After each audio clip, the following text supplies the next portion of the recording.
नहीं, मेरा कोई डर नहीं है। मैं तो यार कुछ नहीं करता हूँ। अल्लाह ताला रहमतुल आलमीन है और उनका डर नहीं होता। उनकी रहमत के लिए सब दुआ मांगते हैं।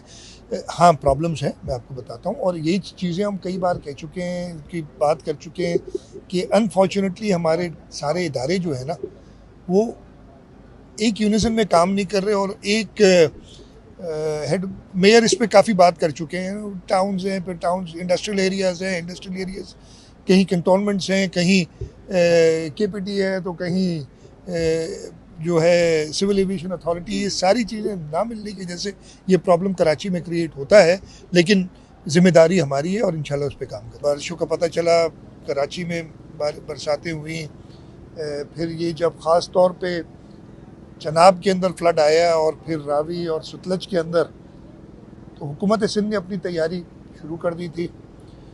और मैंने यही कहा था कि जी हमारी प्रायोरिटीज़ ये होंगी, सबसे पहले लोगों की जान बचानी है, फिर हमने अपने बराजिस को सेव करना है, तीसरा हमने अपने जो डाइक्स हैं, बंद जो होते हैं, उनको सेव करना है।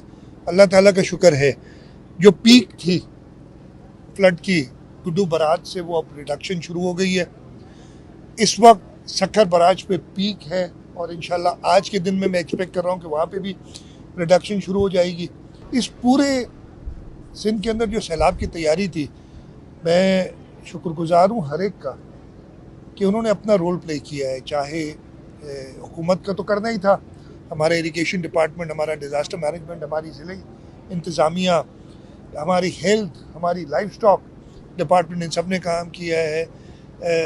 लोकल लोगों ने बेइंतहा कोऑपरेट किया है। जो हमारी हिदायत थी, हम तो इसलिए कि हमें तो कहा गया, जो प्रेडिक्शन थी कि 8 लाख से 11 लाख या उससे भी ज़्यादा क्यूसेक, 11 लाख क्यूसेक से ज़्यादा पानी आएगा, हमने उसके लिए प्रिपेयर किया था। अगेन, ये मैं नहीं कह रहा कि हम कुछ भी हो जाता, तो मैं तकब्बुर करने वाला शख्स नहीं हूँ। अल्लाह ताला की मेहरबानी रही है कि ये अभी तक खैरियत से गुजरा, और आगे भी उनसे अल्लाह ताला से दुआ है कि ये खैरियत से गुजरे।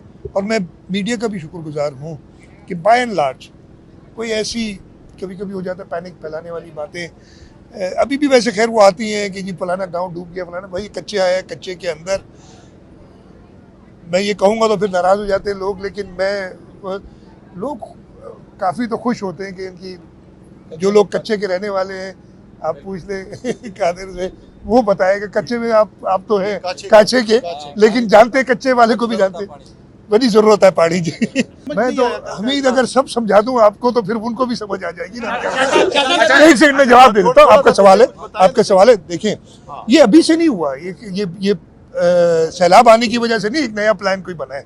आपको पता होगा, याद होगा कि 1 महीना पहले हमने एक मीटिंग की थी, इस पर कॉम्प्रिहेंसिव मीटिंग की थी।